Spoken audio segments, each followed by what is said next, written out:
يا خير ضيف أتى بالبر والمداد أهلا وسهلا وترحيبا بلا عداد يا خير ضيف أتى بالبر والمداد أهلا وسهلا وترحيبا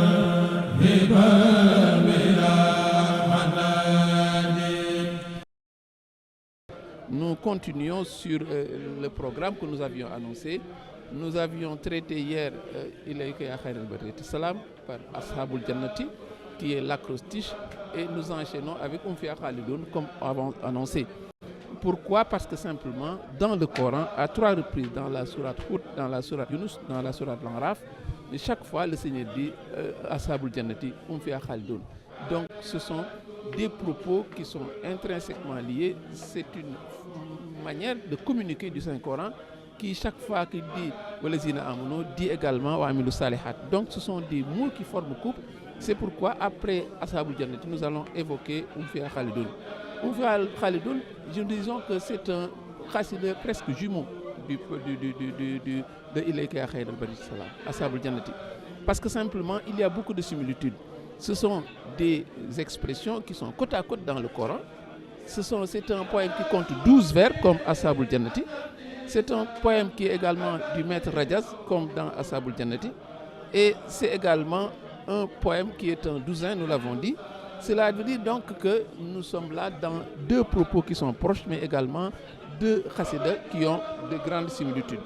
L'un donc ne va pas sans l'autre. C'est pourquoi dans beaucoup d'éditions, Ashabul Jannati cohabite avec Umfiya Khalidoun. Le premier vers dit Hadiyati ila Jumada Thaniya minal Muharram al Khutuf Daniya. Du mois de Muharram au mois de Jumada Thaniya, j'ai composé des poèmes exquis en guise de dons pieux destinés à mon maître. On sent déjà cette atmosphère de béatitude qui avait été annoncée et qui est encore plus prononcée dans ce poème-ci. Et il y a également un poème qui est placé sous le signe de l'éternité, comme le dit le propos, Umfiya Khalidoun. Et nous allons le voir, il y a une certaine durabilité, il y a une certaine continuité qui fait corps avec le sens du fragment Umfiya Khalidoun, où ils séjourneront éternellement. Relevons également au fur et à mesure, nous relevons au fur et à mesure les termes qui font corps avec ce caractère éternel, ce caractère même sempiternel qui est caractéristique du paradis. Et il s'y ajoute également que nous verrons que ce poème est fortement marqué par la recherche de la béatitude du prophète Mohammed, paix et salut sur lui. Il s'y ajoute également une référence constante au paradis. Ce sont 3 thématiques que nous le verrons jalonnent ce poème-là. Alors restons toujours dans le premier vers, puisqu'il y a une précision temporelle, à la limite chirurgicale, que le cheikh fait dès le départ, parce qu'il dit de Muharram à Jumada Thaniya. Muharram, figurez-vous, c'est le premier vers du mois du calendrier hégirien. Jumada Thaniya, c'est le 6e mois du calendrier musulman. Et dit-il, de Jumada Thaniya à Muharram, de Muharram à Jumada Thaniya, dit-il, c'est une précision temporelle qui n'est pas anodine. Et cela fait écho au vers 133 de Maïbou, quand le cheikh disait Salatu Sitta Bimad Sitta, la prière des 6 mois avec les éloges des 6 autres mois. Donc, c'est le choix d'une vie entièrement dévolue au prophète, entièrement dévolue au prophète, complètement dévolue au service du prophète Mohammed, paix et salut sur lui. Et c'est dans un autre de ses poèmes, Yakhulu Man Laysa Yazal, qu'il fait une précision de taille. C'est dans Yakhulu Man Laysa Yazal qu'il précise que de Muharram à Jumada Thaniya, je me consacre à l'éloge du prophète Mohammed. Et de Rajab à Zulhijjah, je me consacre à la prière. Donc, Salatu Sitta Bimad Sitta, la précision est là. Et c'est pourquoi quand le cheikh donne cette précision dans le premier vers de Umfiya Khalidoun, mais c'est parce que c'est pour montrer que c'est un poème qui va respirer l'éloge du début jusqu'à la fin. Parce qu'il se trouve dans le premier fragment où il dit qu'il l'a consacré à faire l'éloge du prophète Mohammed, paix et salut sur lui. Donc c'est la preuve supplémentaire par anticipation que nous aurons un poème qui sera fortement marqué par l'éloge concilié à un témoignage constant de gratitude de la part de celui, n'est-ce pas, qui est le serviteur privilégié du prophète. N'oublions pas, nous avions dit que c'est un échange min al-khadimi ila al-makhdoumi, entre le serviteur et celui pour qui il œuvre. Donc ce seront également des va-et-vient constants entre ce je et ce il, ou bien ce je ou ce tu, où il parle de lui-même, ou bien où il fait des éloges envers le prophète, s'il ne fait pas un témoignage de gratitude. Évidemment, au vers 2, il dit, l'effaceur des péchés, le prophète Mohammed, paix et salut sur lui, m'a gratifié de dons prodigieux qui écartent le préjudice. Déjà, témoignage de gratitude, qui est également une thématique bien présente dans le poème. Cela est confirmé au vers 3 quand il dit « Je fais naître la joie du prophète par un service singulier qui ne s'estompera jamais. » Donc, vous voyez, ce caractère durable, n'est-ce pas, dont nous avions parlé. Durabilité évoquée dans le début du poème et qui va se confirmer dans le reste.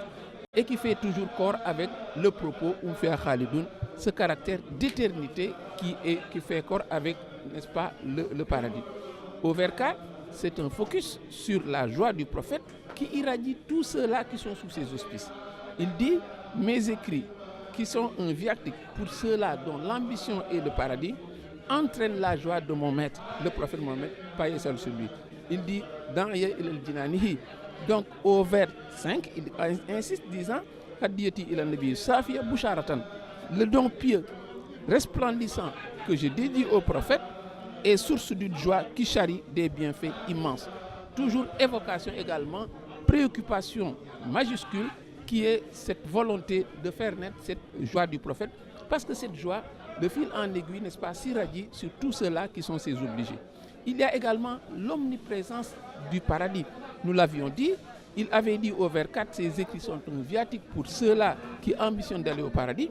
Il va le confirmer au vers 6 quand il dit « Mes écrits dédiés au prophète ouvrent la voie qui mène au paradis du Très-Haut Allah. Inna qilami di nabi hadiya ila jinani » Donc ça veut dire que, évidemment, c'est également une voie royale pour accéder au paradis.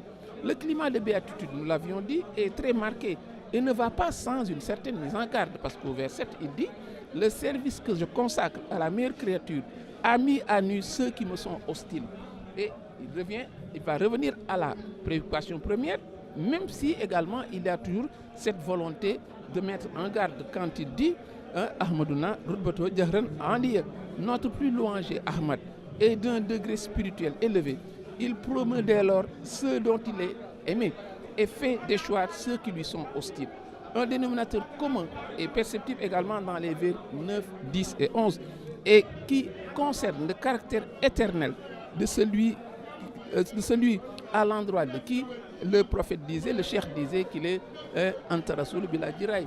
Il est le prophète hors compétition. Et ensuite, il y a un caractère irrévocable de tout ce qui se décide, tout ce qui est arrimé à la personne de ce prophète.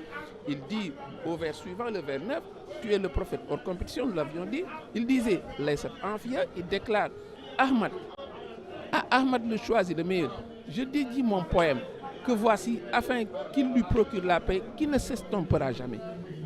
Laïsat Anfia. Et il ajoute encore au vers 10, Laïsat Khafir, le grade spirituel du choisi le meilleur Al-Mukhtar ne s'éclipsera jamais. Caractéristique également du paradis. Au vers 11, il ajoute encore Laïsat Dahran Nasiya quand il dit mon amour est dévolu au maître spirituel, au maître suprême et au prophète, lui qui m'a aplani les difficultés, de sorte que je ne l'oublierai jamais. C'est également un vers qui montre, n'est-ce pas, ce caractère irrévocable de tout ce qui se décide sur le prophète. Le vers de clôture, évidemment, est un vers de précision temporelle. On revient à la précision de départ, Minal Muharrami ilal Jumada Saniya, pour montrer les repères dans lesquels il se déploie et également pour rappeler ce à quoi il a décidé de se consacrer, c'est-à-dire le service par la plume. Et c'est ainsi qu'il dit, par un très grand nombre d'écrits, je me suis entretenu de Muharram à Jumada Saniya avec le maître suprême, lui qui a annihilé les difficultés. Wassalamu alaikum wa rahmatullahi ta'ala wa barakatuh.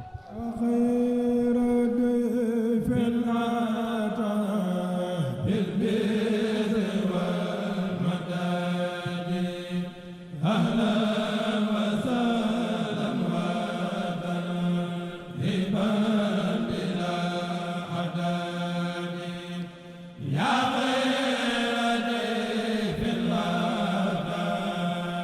bil